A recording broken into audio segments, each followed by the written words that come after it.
I just came to present ArisUnitern more like a marketing thing and all. But the real, after I came here, realized a lot of things, and I do use a bucket every day, and it's not very difficult. You can move from a short shower to a bucket, really. But other smaller things, I do feel intimidated between so many females. I really, like Kare said, she's a sexist. I'm also sexist, and I do believe they are a superior race. I come from Calcutta, and even there, the daughters are also called Ma. So that's a permanent word for them, and they're really respected. The reason we believe we are here is, to market Eris Unitern. And for the reason I have one senior analyst. I have my PR is a female, but we want more women to be part of the organization, create new ideas. We have grown from one company to almost 4 companies now. They can work with us, or they can create more businesses for us. And that's the reason I'm just trying to present what we do, what we have achieved so far, and probably will have more participants in our organization through that. If I just move to the next slide. No, I can do it from here.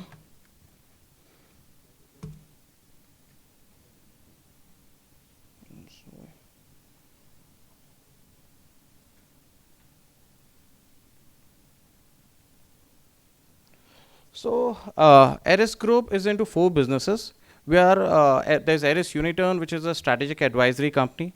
We are into strategic advisory. We are into financial advisory. We are into development management and asset management, and we are into operational management. Second is what we have is Eris Infra. It's again a big startup, done 2 series worth about close to 1500 crores, which is basically a tech-based marketplace for supply material to developers, infrastructure companies, and construction. Third, we have a strategic tie-up where we enable sales and marketing. And fourth, we have also gone into financing now. We have some NBFCs. We are setting up an AIF to provide financing to material suppliers. And now we have gone into a little bit into funding developers also in plotted and last mile funding.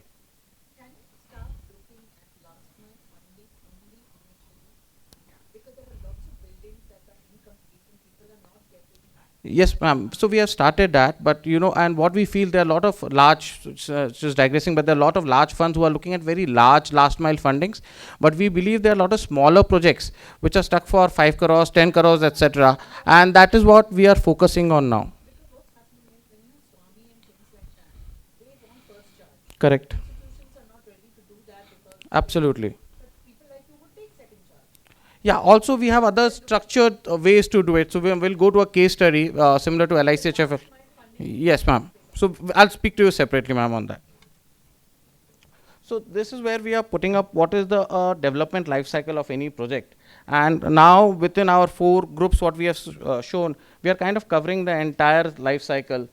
Between Eris Unitern, we are doing the market analysis, feasibility study, due diligence, pre-development. We have Shini, who has more than 20 years of development experience. We have Mohan, more than 25 years of construction experience.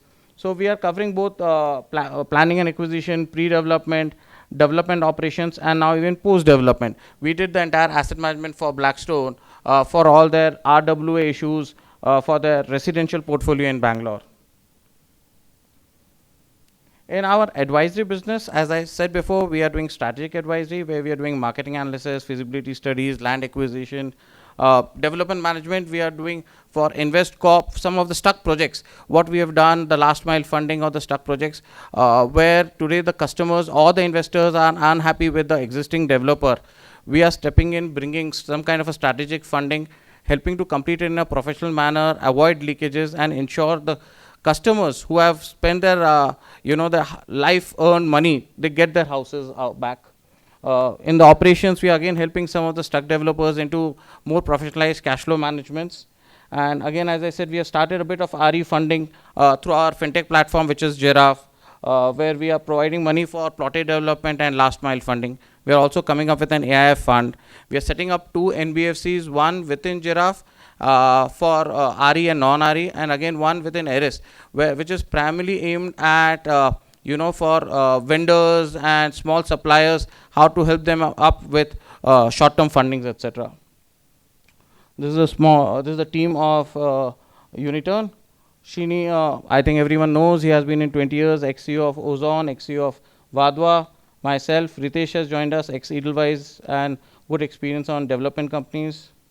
These are some of our existing clients, which includes Lodha, Guardian. We are doing Guardian IPO ready.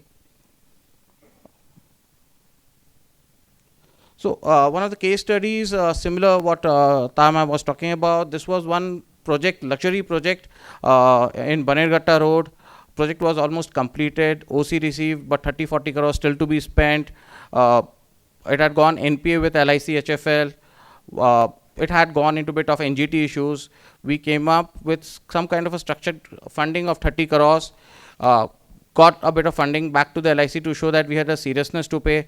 But more importantly, we tried to understand why the project was falling. They had sold 18 units in last 4 years.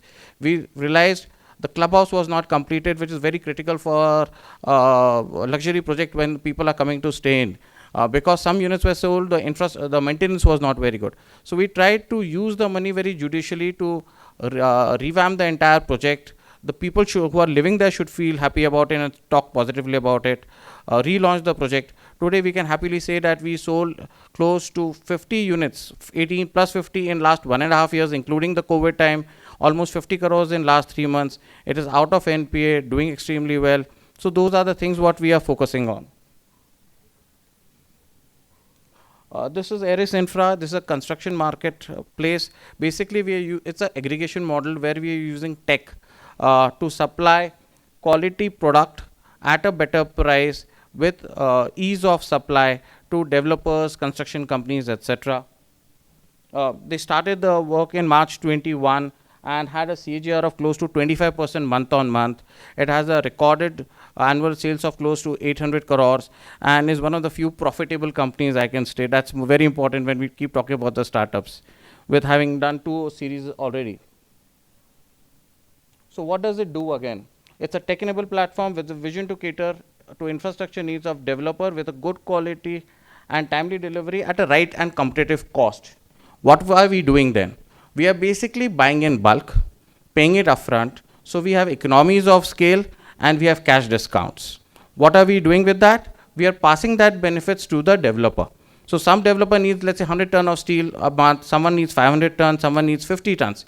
We are buying the entire limits of some of those suppliers and helping to get the discount and pass a part of it to the developer. So we are earning on the arbitrage.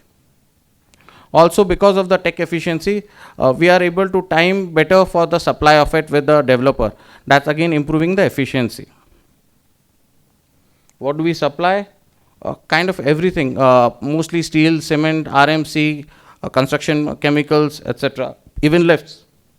So again, madam, just to answer one of your earlier question, we are again using a combination of funding from the JERA platform plus our Aris credit to ensure the completion of the building gets completed, and we are trying to resolve some of those security issues with this.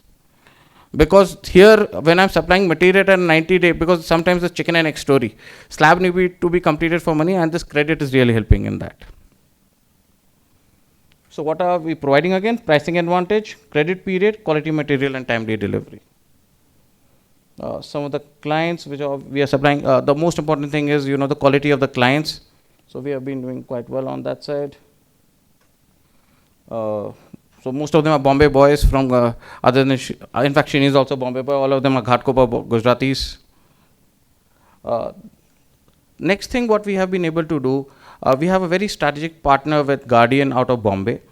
They did close to 8,400 crore of sales last year itself, 3,200 crores in the first quarter of 22-23. We have been able to bring them to even to Bangalore. This is again ultimately loans, everything else are bridges. The ultimate end of any project is sales, and that is where we have the strategic tie-up again for stuck projects or for launch of other projects to ensure good quality sales and to ensure the projects have the good kind of cash flows out there. Again, they have shown 40 to 50% sales in most of the projects. What they've done, close to 88 projects at launch itself. Most of the Bombay guys, including Prestige, now has a 50,000 crore tie-up done with Guardian for all its projects in Bombay.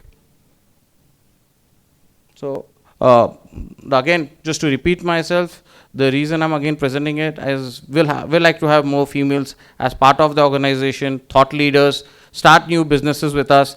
We started our journey 2 years ago. Started in August 20th, 2020.